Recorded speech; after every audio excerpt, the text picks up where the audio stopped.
కర్కాటక రాశి జాతకులు జూన్ మాసంలో 4, 5, 6 తేదీల్లో దేవుడే వేస్తున్న అతి పెద్ద శిక్ష మీకు.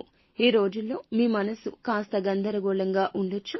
గందరగోళంగా ఉన్న ఈ సమయంలో ఎటువంటి కీలక నిర్ణయాలు తీసుకోవద్దు. ఎవరైనా చెప్పుడు మాటలు చెప్పినా చెవికి ఎక్కించుకోవద్దు. ఎవరో ఏదో చెప్పారని భుజానికి ఎత్తుకుని ఎదుటి వారితో గొడవలకు దిగడం లాంటివి చేస్తే మీ జీవితం అంతా తలక్రిందులు అయిపోతుంది. కొన్నిసార్లు కఠిన పరిస్థితులు ఉంటాయి. కావున నిర్ణయాల విషయంలో జాగ్రత్త.